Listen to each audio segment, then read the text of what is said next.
안녕하세요. 정치를 쉽게 풉니다. 정치 쉽다! 윤석열이 800억대의 혈세를 들여서 새로운 영빈관을 짓는다고 합니다. 자, 지금은 관광지로 돌변한 청와대 영빈관의 모습입니다. 얼마나 아름답습니까? 그런데 이 멀쩡한 영빈관을 두고 800억이나 쓰면서 새로운 영빈관을 짓겠다고 합니다. 자, 그리고 짓는다고 칩시다. 그러면 저 용산 집무실과 비슷한 느낌의 외관을 가진 건물로 지어야 될 거 아닙니까? 옆에 짓는다고 하니까. 그럼 무슨 의미가 있어요? 한국적인 미가 없는데 한국의 미를 살리자니 대통령 직무실과 또 어울리지 않고 직무실과 어울리게 하려다 보니까 그냥 콘도가 하나 되는 거죠. 잘해봐야 호텔이 되겠죠. 혈세 800억짜리 국적 불문의 건물이 하나 쓸 겁니다.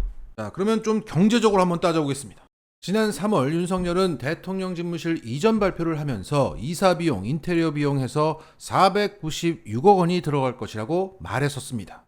당시 정확한 워딩은 이겁니다.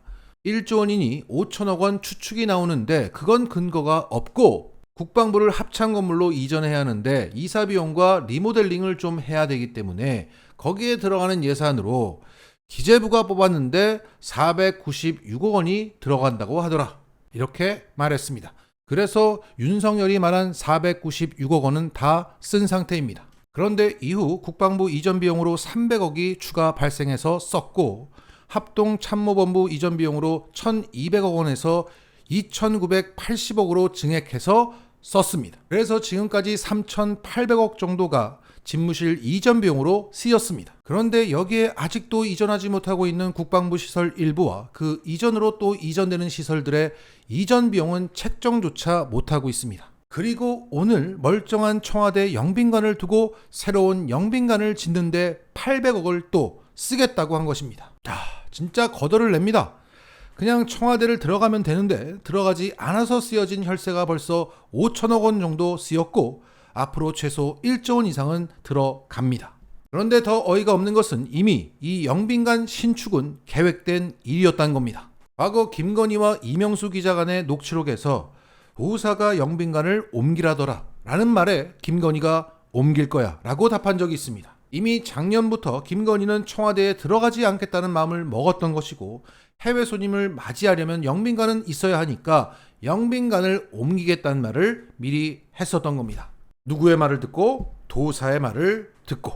결국 도사의 말대로 하다가 나라 살림이 거덜이 나고 있습니다. 자, 이 와중에 오늘 윤석열이 뭐라고 했습니까? 혈세가 이권 카르텔에 사용됐다. 자, 혈세가 천공, 김건희, 윤석열 이런 무속 카르텔에 사용됐다. 여기에 우리는 이 영빈관을 누가 짓는지 유심히 봐야 할 것입니다. 딱!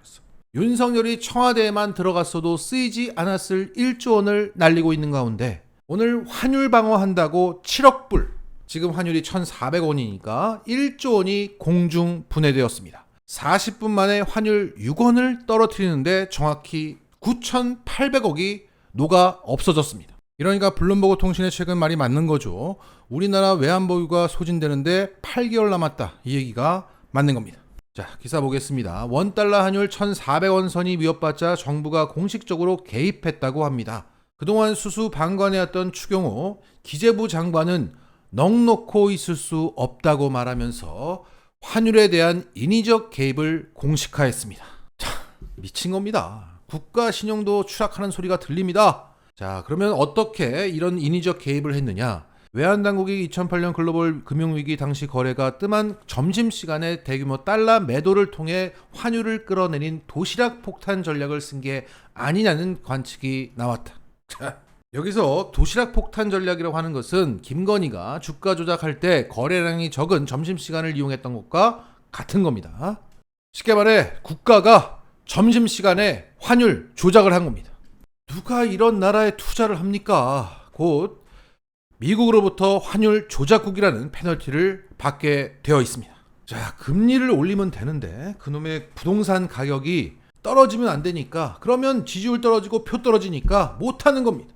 경제 논리대로 하면 되는데 정치 논리가 지배하고 있는 겁니다. 자, 심플하게 말하면 윤석열이 자신의 지지율 지키려고 외환보유고를 빠르게 축내고 있는 상황이다. 이제 외환보유고가 8개월치 남았다고 했는데 이 정도의 기세면 IMF가 더 앞당겨질 것 같습니다. 자, 정리하겠습니다. 김건희는 주가 조작을 하더니 윤석열은 환율 조작하고 자빠졌다. 딱. 어제 윤석열은 돌봄, 요양, 교육, 고용, 건강, 복지 분야를 민간 주도 고도화를 하겠다고 발표했습니다. 간단히 말해서 민생 분야에 대해서 민영화 선언을 한 것인데 구체적으로 뭘 어떻게 하겠다는 것인지 잘 떠오르지가 않습니다. 최민희 전 의원도 이게 도대체 무슨 의미인지 설명해달라고 요청을 했습니다. 아마도 공적 시스템을 무너뜨리고 사적 네트워크를 구축하겠다는 의미가 아닌지 모르겠습니다. 자, 그러니까 최근 윤석열은 문재인 정부에서 펑펑 낭비했던 예산들을 줄이고 알뜰하게 내년 예산안을 짰다고 말을 하고 있습니다. 자, 그 예산안을 뜯어보니까 주로 힘없고 낮은 곳의 예산을 무자비하게 삭감해서 책정해 두었습니다. 예를 들어 제주 해녀 예산 17억 원이 전액 삭감이 되었습니다. 그로 인해서 해녀 박물관 건립이 중단되고 관련 행사들이 올스톱될 위기에 처해졌습니다. 하지만 건설이 되고 있는 건물이 그냥 방치될 수는 없겠죠. 반발이 있을 것이고 마지못해 예산은 투입이 될 겁니다. 다시 투입이 될 때 조건이 달립니다.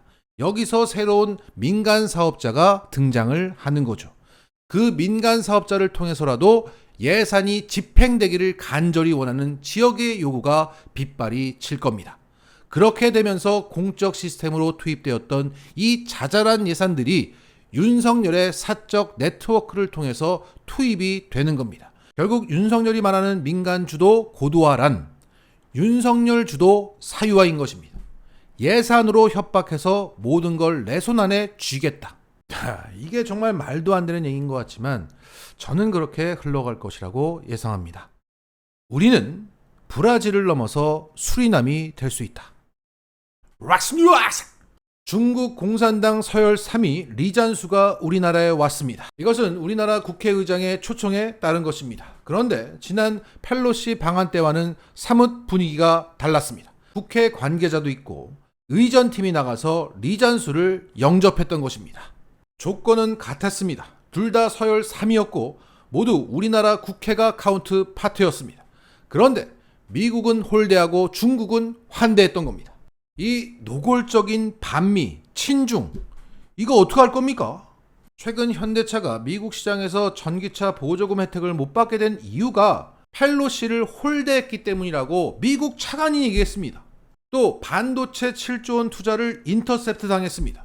또 바이오 분야의 우리나라 위탁 생산이 중단되었습니다. 이렇게 미국은 우리의 뒤통수를 사면서 사면타를 때리고 있습니다. 이런 와중에 중국 서열 3위의 환대로 또 어떤 미국으로부터의 보복 조치가 있을지 두렵기만 합니다. 윤석열이 그때 휴가를 가지 않았다면, 휴가를 갔어도 펠로시를 환대해줬다면, 환대하지 못했어도 만났다면 상황은 분명 달라졌을 겁니다.